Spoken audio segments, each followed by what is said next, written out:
¿Se puede echar abajo, se puede desechar la reforma al Poder Judicial todavía? ¿Qué sucede con las suspensiones? Sí.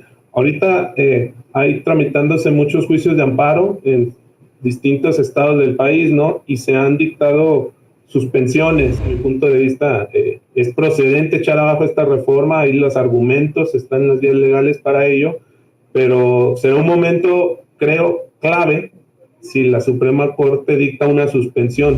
Yo le quisiera preguntar, abogado, ¿por qué el Poder Judicial no hace nada en referencia al artículo 132 del Código Penal Federal?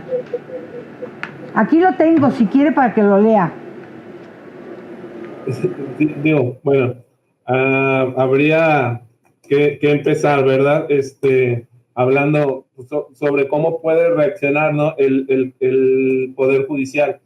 En este caso, la cuestión de la vía penal, ¿verdad? Corresponde pues la investigación del delito y demás a las fiscalías, pero como tal la institución, ¿verdad? Como Poder Judicial, no podrá actuar, ¿no? De manera propia, oficiosa, para llevar a cabo alguna investigación de algún delito. Lo que sí se está o se puede hacer, de hecho ya se está haciendo, es la defensa, ¿no? Legal a través de juicios de amparo que ya están tramitándose en todos los juzgados del país y acciones de inconstitucionalidad y controversias constitucionales ante la Suprema Corte.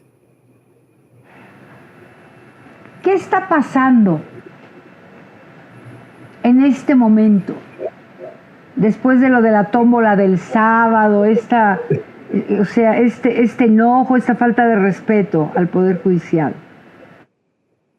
No, definitivamente la cuestión de la tómbola, ¿no? Fue, pues, más que nada lo podría definir como teatral, ¿no? Fue como una cuestión histriónica, más que algo legal. Incluso la misma tómbola no sigue los lineamientos que pusieron ellos mismos en la Constitución.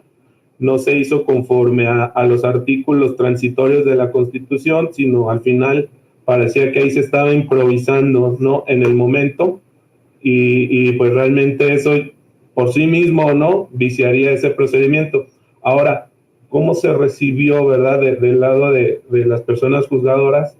Pues yo creo que desde luego, ¿no? Es como una afrenta, es como un insulto a las carreras judiciales, ¿no? De cientos de personas que llegaron a ese puesto por su mérito.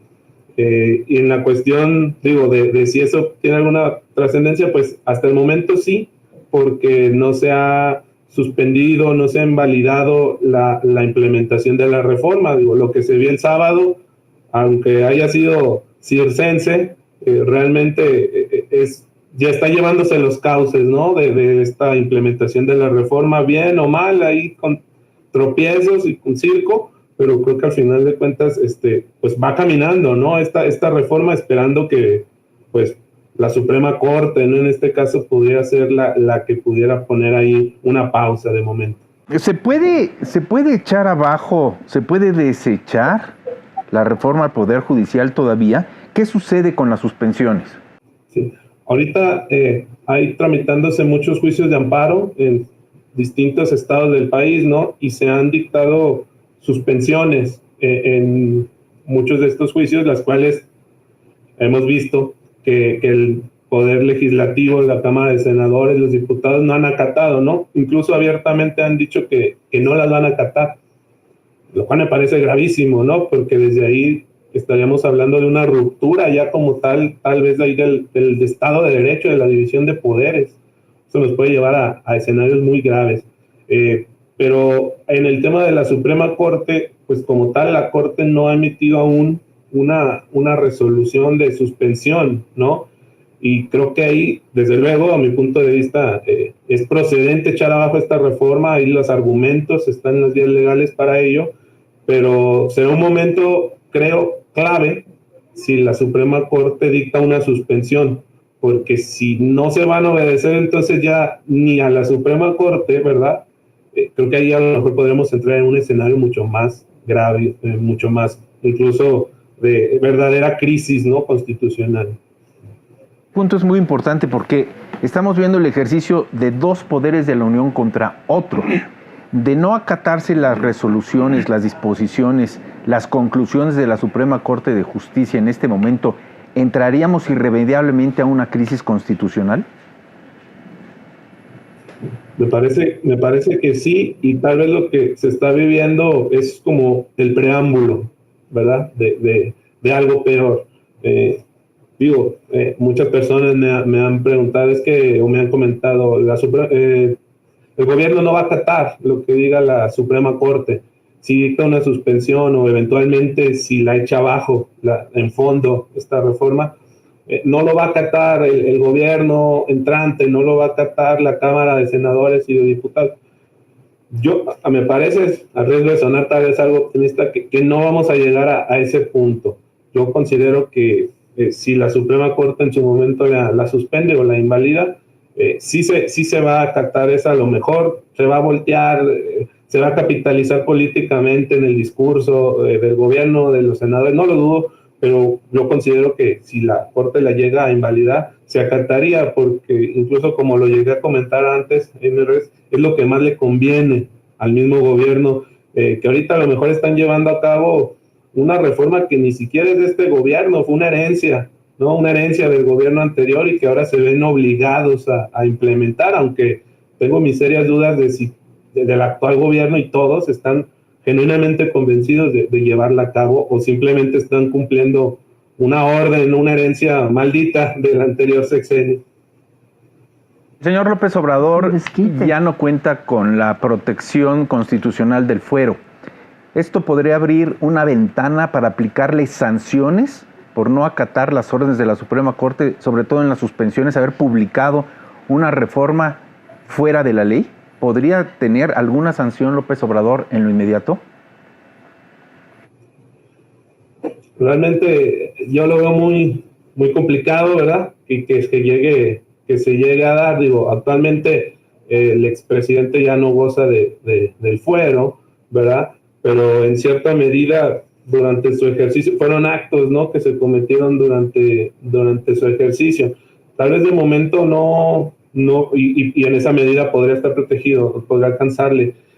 Además, tomando en cuenta que la enorme mayoría de la Cámara de Diputados y de la Cámara de Senadores son del mismo partido, tomando en cuenta que la Fiscalía General también pareciera, ¿no?, que no es tan autónoma en ocasiones, pues yo vería difícil que se llevara a cabo proceder de momento, ¿no?, penalmente, digo, por esta fuerza que bien o mal todavía se tiene, ¿no?, en el legislativo, y creo que incrementó en este sexenio de su partido, pero lo que a lo mejor sí vería viable es contra las personas que ahorita están en funciones desacatando, ¿no?, suspensiones abiertamente.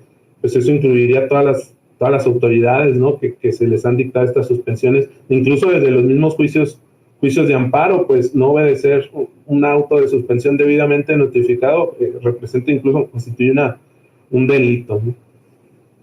Está en riesgo el Tratado de Libre Comercio porque hoy el señor Trump advirtió que de llegar a la presidencia de los Estados Unidos no permitirá que ningún auto armado en México ingrese comercialmente a los Estados Unidos. Eso es gravísimo, porque uno de los puntales de la industria nacional son los autos y la aeronáutica. Pero, ¿está en riesgo el Tratado de Libre Comercio y más con estos apuntes de Trump el día de hoy? De hecho, el día de hoy hubo por ahí en curso, no sé si ya está en curso, se ha terminado, una protesta con grupos de empresarios, ¿no?, que se reunieron a propósito con la presidenta Ebrard. Entonces ahí hubo desde luego protesta, ¿no?, protesta ciudadana, protesta de trabajadores del Poder Judicial para visibilizar, ¿no?, esta crisis. Y me llamó la atención que la presidenta en la mañana, ¿no?, salió como a intentar calmar las aguas un poco, asegurando que hay condiciones de seguridad jurídica para las inversiones aquí en México, ¿no? Pero lo comentaba, ¿no?, con algunos amigos, ¿verdad?, incluso también del Poder Judicial, que comentábamos, es que no es tan fácil decirle a un inversionista que tengo a todos los jueces y magistrados del país en paro, ¿no? O cómo se le explica a un inversionista extranjero que el sábado por un sorteo de tómbola se cesó a la mitad de todos los jueces del país, ¿no? Entonces yo creo que no se puede tapar el sol con un dedo y desde luego lo pone en riesgo, sobre todo en miras a 2026 y que se pueda renegociar este tratado, más si gana Trump, ¿no? Aunque ganara Kamala, yo veo muy complicado, ¿no? Que si se lleva a esta reforma a la implementación, haya condiciones, ¿no? Porque se incumplen varias cláusulas de este tratado, ¿no? Una de ellas, la más importante, o de las más importantes, contar con tribunales independientes, ¿no? Para el inversionista, lo más que necesita es reglas del juego claras, seguridad jurídica y tribunales independientes, el saber que si un día su inversión está cuidada, ¿no? Porque si tiene que ir a litigar contra el gobierno, no se le va a expropiar, no se le va a confiscar, no se le va a cobrar excesivamente impuestos, aranceles, y que los tribunales pues le vayan a dar la razón al gobierno, ¿no? En esa medida creo que sí, hay bastante riesgo y creo que el mismo gobierno lo ha detectado muy bien en llevar a cabo esta reforma. Por eso digo que hasta el gobierno objetivamente le convendría que la Corte echara abajo esto. Lalo, ¿cómo le podrían explicar a un inversionista que digamos vale 30 mil millones de dólares que el primer contacto en este país para entenderse es con el insigne constitucionalista Fernández Noroña? Imagínate para tú. Empezar. Hijo. Y que va a entrar en una tómbola a ver si lo atienden o no, o a ver cuántas, si le toca, cuántas vallas se lugar salta para poder llegar al Senado de la República. No, esto es de locos, verdaderamente. Yo le quisiera preguntar al licenciado Zazueta, específicamente, yo veo, y también como jurista, veo muy difícil, primero, que se pueda sancionar a quienes están incurriendo en violaciones a la Constitución y en violaciones a la ley y en violaciones al Código Penal. Ya estamos absolutamente fuera de un Estado de Derecho. El artículo 132 del Código Penal que mencionó acertadamente Laura, pues está tipificando específicamente conductas contra la Constitución, conductas violentas. Hemos dicho en este programa el caso de los Yunes, que fueron amenazados, no extorsionados porque la figura jurídica es otra, pero sí amenazados para que finalmente voten. Y yo he sostenido, licenciado, y usted corríjame si estoy equivocado, yo he sostenido, si nosotros hacemos un contrato privado con alguien y yo a la persona con la que hago el contrato lo forzo sin que haga uso de su voluntad para que me firme, pues ese contrato es nulo. ¿Cómo no podemos hacer nula la aprobación de una ley que ha sido lograda como lo hizo en su momento la Alemania de Hitler, no extorsionando, sino amenazando a senadores para completar la cantidad de votos que requieren? Yo de entrada, sinceramente sostengo que todo lo aprobado de esa manera es inválido. Y es inválido porque la voluntad del pueblo no está ahí manifestada, porque la manifestación de la soberanía fue cuando votaste por un partido y de pronto que tus senadores voten a favor del partido del que tú no votaste, pues ya hay una causa de invalidez. Pero esto llevado a los términos internacionales debemos de pensar que puede hacerse.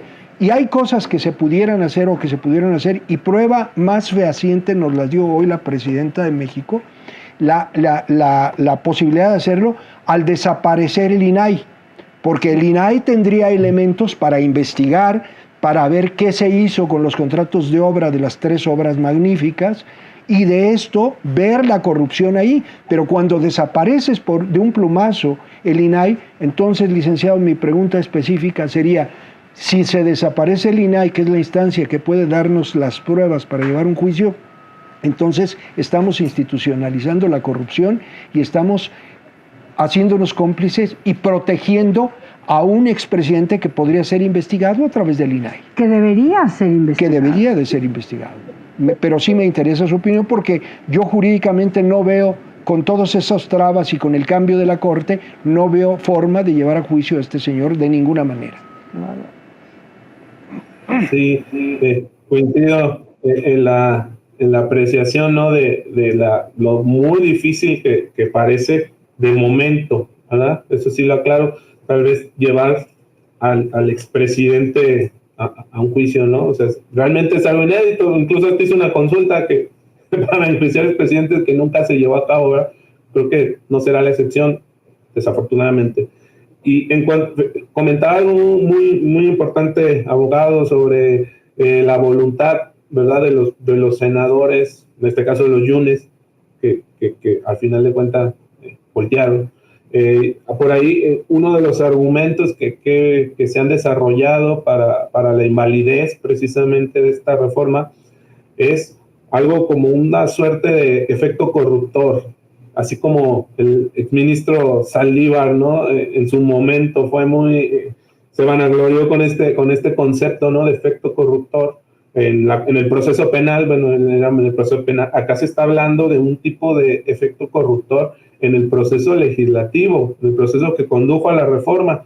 Y me pareció interesante, la primera vez que lo leí, me pareció raro, me pareció un tanto forzado tal vez el argumento, pero cuando ya lo medité, ¿verdad? Incluso desarrollé por ahí yo promoví una demanda, desde luego, a título propio, desarrollé por ahí una demanda y un concepto, un agravio fue que la libertad parlamentaria, la libertad de los legisladores es toda, es psicológica, es física, es jurídica, y dentro de la libertad psicológica está que el parlamentario, como el diputado, el senador, como representante precisamente de su grupo, de su sector social, emita su voto libre de presiones, ¿verdad?, externas, con independencia, así como los jueces actúan con independencia, los legisladores deben actuar con independencia, y que si eso no se hace, se viola la libertad parlamentaria. Y es interesante porque la libertad parlamentaria se puede ir en la vía individual y en la colectiva.